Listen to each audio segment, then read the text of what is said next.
नमस्कार. 7च्या बातमीपत्रात मी शैलेश पेठे आपलं स्वागत करतो. सुरुवातीला एक नजर ठळक बातम्यांवर. उत्तराखंडमधली राष्ट्रपती राजवट उठवण्याच्या उच्च न्यायालयाच्या निर्णयाला सर्वोच्च न्यायालयाची स्थगिती.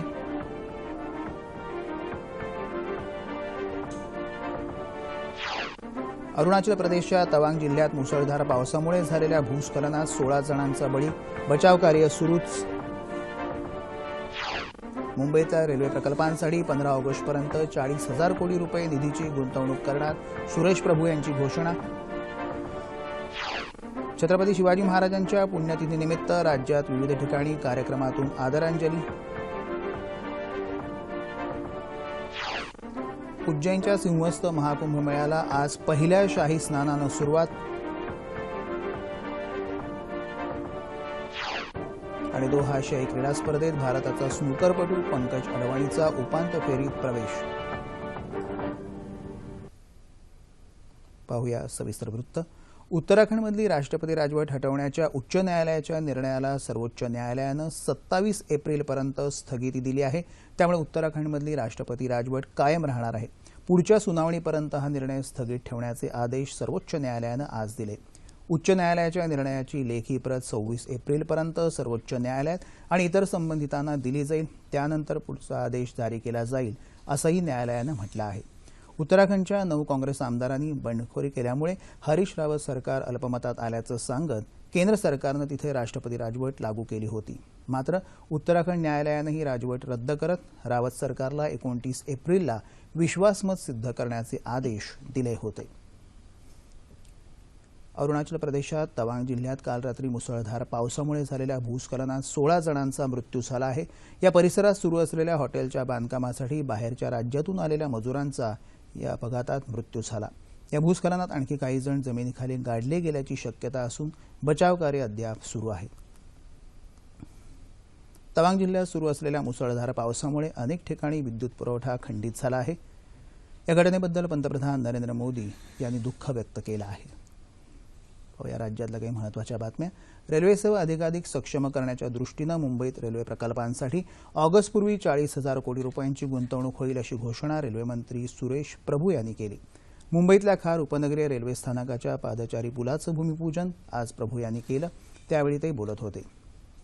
राज्यातही 30 ते 40,000 कोटी रुपयांचे रेल्वे प्रकल्प उभारण्याचं केंद्र सरकारचं उद्दिष्ट असून रेल्वे सेवा अत्याधुनिक करणं हे प्राधान्य असल्याचंही प्रभू म्हणाले.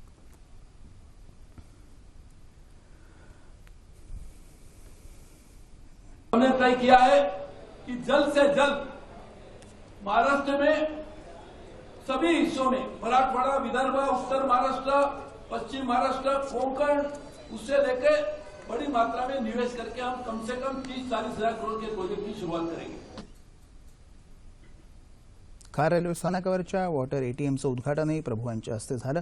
त्यानंतर विलेपार्ले स्थानकावरच्या पादचारी पुलाचं उद्घाटन सुरेश प्रभू यांनी केलं. हिंदवी स्वराज्याचे संस्थापक छत्रपती शिवाजी महाराज यांची आज पुण्यतिथी. आदर्श शासनकर्ता आणि प्रजाहितदक्ष कल्याणकारी राजा म्हणून छत्रपती शिवाजी महाराजांची ख्याती आहे. मुठभर मावळ्यांच्या बळावर शिवाजी महाराजांनी सामर्थ्यशाली स्वराज्य उभं केलं. महाराजांच्या पुण्यतिथीनिमित्त आज राज्यभरात विविध कार्यक्रमांचं आयोजन करण्यात आलं आहे. मुंबईत विधानभवनात छत्रपती शिवाजी महाराजांच्या सिंहासनाधिष्ठित पुतळ्याला विधान परिषदेचे सभापती रामराजे नाईक निंबाळकर यांनी पुष्पहार अर्पण करून आदरांजली वाहिली.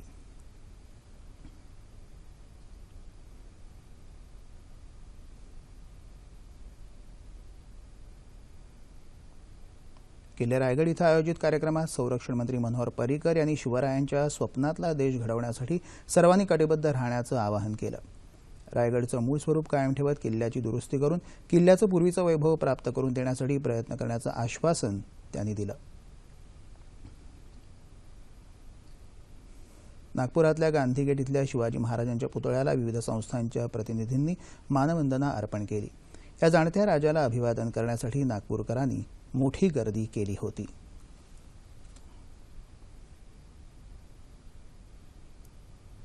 बाळासाहेब ठाकरे यांनी सर्वसामान्य कार्यकर्त्यांना राजकारणात संधी दिली, यातूनच त्यांचं मोठेपण लक्षात येतं असे गौरवोद्गार राष्ट्रवादी काँग्रेसचे अध्यक्ष शरद पवार यांनी काढले. पुण्यात शुक्रवार पेठेत आज पवार यांच्या हस्ते शिवसेना प्रमुखांच्या कलादालनाचं उद्घाटन झालं. त्यावेळी ते बोलत होते. शिवसेना पक्षप्रमुख उद्धव ठाकरे यावेळी उपस्थित होते. सुप्रिया सुळेंना राजकारणात आणण्याचं कामही बाळासाहेबांनी केलं असं सांगत शरद पवारांनी ठाकरेंविषयीच्या आठवणींना उजाळा दिला. उत्तराखंड प्रकरणी केंद्रातल्या भाजपा सरकारनं घाई केली अशी टीका यावेळी उद्धव ठाकरे यांनी केली. मराठवाड्यातल्या टंचाईग्रस्त भागाच्या दौऱ्यावर असलेल्या राष्ट्रवादी काँग्रेसच्या खासदार सुप्रिया सुळे यांनी आज बीड जिल्ह्यातल्या अंबेजोगाई तसंच उस्मानाबाद जिल्ह्यातल्या काही गावांना भेट दिली. यावेळी त्यांनी लोकसहभागातून होत असलेल्या जलसंधारण कामांची पाहणी करून शेतकऱ्यांशी संवाद साधला. यावेळी त्यांच्यासोबत विधान परिषदेतले विरोधी पक्षनेते धनंजय मुंडे, आमदार निरंजन डावखरे, विक्रम काळे, माजी मंत्री फौजिया खान उपस्थित होत्या.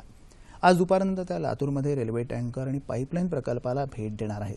सुळे यांनी काल औरंगाबाद, जालना आणि बीडमधल्या दुष्काळी भागाची पाहणी केली. सरकारनं राज्यातल्या दुष्काळसदृश भागात योग्य उपाययोजना करण्यासाठी उशीर केला अशी टीका त्यांनी बीड इथं घेतलेल्या पत्रकार परिषदेत केली. राज्यातल्या मंत्रिमंडळानं मराठवाड्याच्या पाहणी दौऱ्यानंतर काय उपाययोजना केल्या याबाबतचा कृती अहवाल द्यावा अशी मागणीही त्यांनी केली. शेतकऱ्यांची संपूर्ण कर्जमाफी झालीच पाहिजे, त्याचप्रमाणे शेळ्या मेंढ्यांसाठी स्वतंत्र चारा छावण्या सुरू कराव्यात या मागण्याही सुप्रिया सुळे यांनी केल्या. येत्या संसदेच्या अधिवेशनात सरकारला दुष्काळासंदर्भात जाब विचारणार असल्याचंही सुळे यांनी सांगितलं.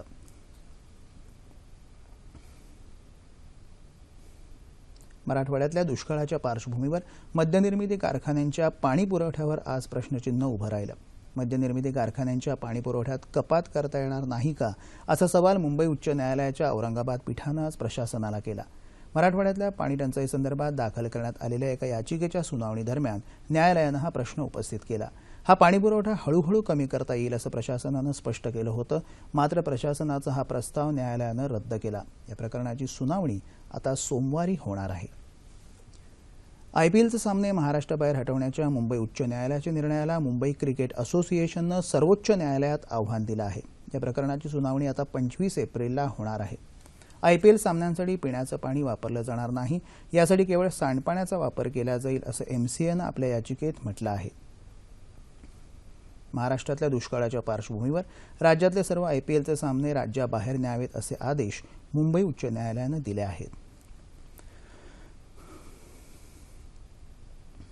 तामिळनाडू, पुद्दुचेरी आणि केरळ या 3 राज्यांमध्ये होऊ घातलेल्या विधानसभा निवडणुकांची अधिसूचना आज जारी झाली.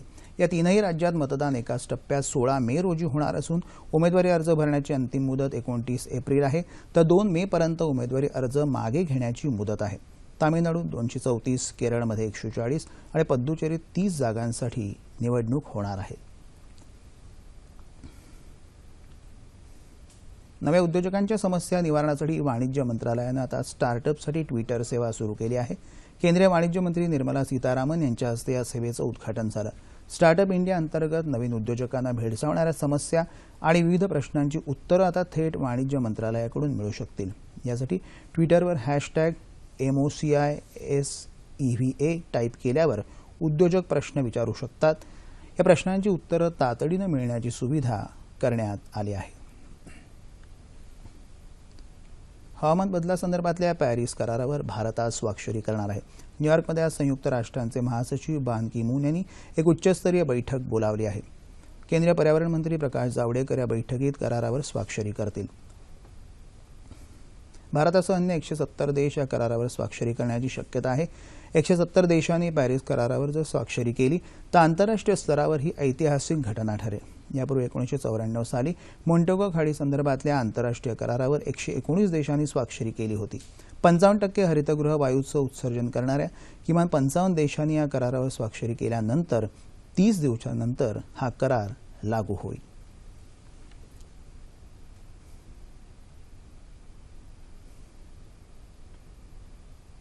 देशभर आज हनुमान जयंती मोठ्या उत्साहात साजरी होत आहे. राज्यातल्या ठिकठिकाणच्या हनुमान मंदिरातही विविध धार्मिक कार्यक्रम आयोजित करण्यात आले आहेत.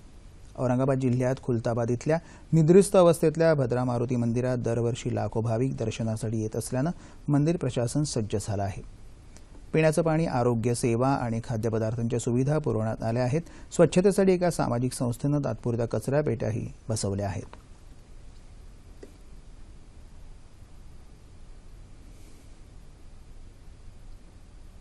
नाशिकच्या दुतोंड्या मारुतीचं दर्शन घेण्यासाठी भक्तांनी गर्दी केली आहे. उंटवाडीतल्या दक्षिणाभिमुख हनुमानाचं भक्तांनी पूजन केलं. यावेळी रक्तदान शिबिर आयोजित करण्यात आलं होतं. रत्नागिरी जिल्ह्यात मारुतीची 1000 मंदिरं असून कीर्तन, भजन, शोभायात्रा, होम हवन अशा कार्यक्रमांचं आयोजन करण्यात आलं आहे. अहमदनगर जिल्ह्यात पहाटेपासूनच हनुमान चालिसाचं सामूहिक पठण करण्यात आलं.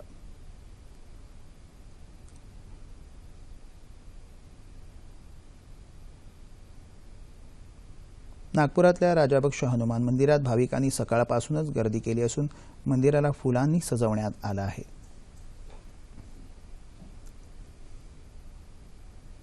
बुलढाणा जिल्ह्यात नांदुरा येथे नागपूर मुंबई महामार्गावर देशातली सर्वात मोठी 105 फूट उंच हनुमानाची मूर्ती आहे. आज हनुमान जयंतीनिमित्त गृहराज्यमंत्री डॉ. रणजित पाटील यांच्या हस्ते या मूर्तीला पुष्पहार अर्पण करण्यात आला.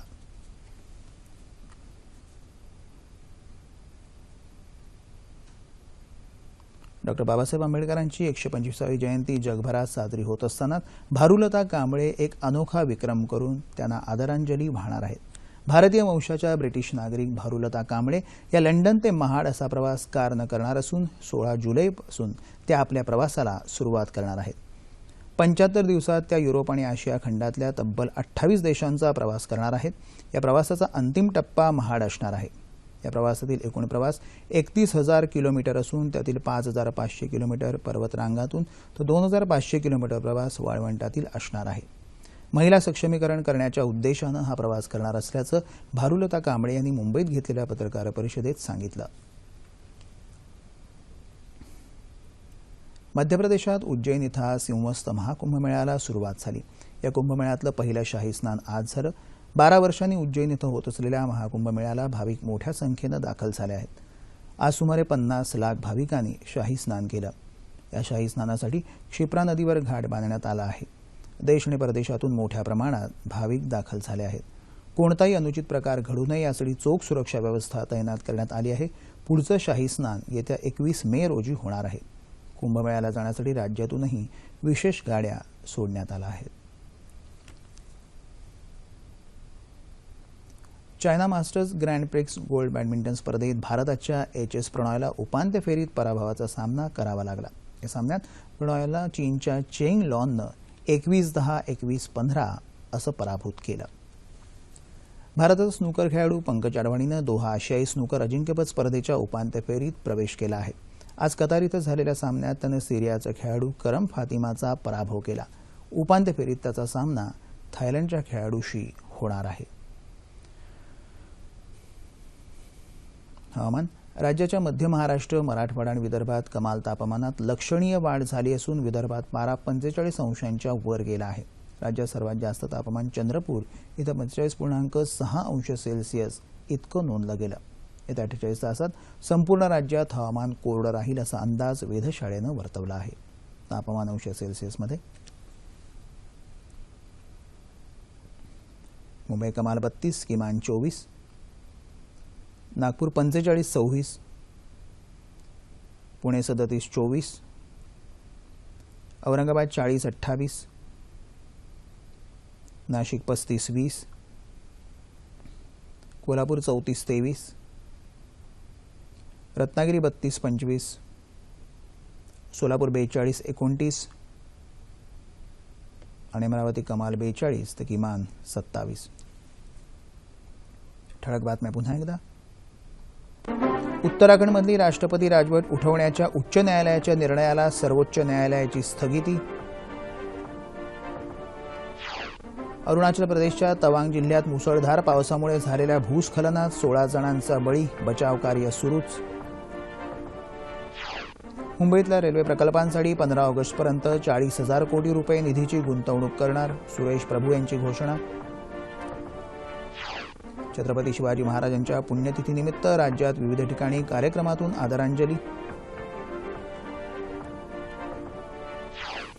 उज्जैनच्या सिंहस्थ महाकुंभमेळ्याला आज पहिल्या शाही स्नानानं सुरुवात.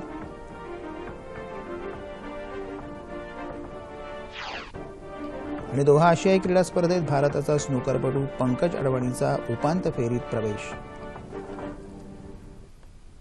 याबरोबरच हे बातमीपत्र संपलं.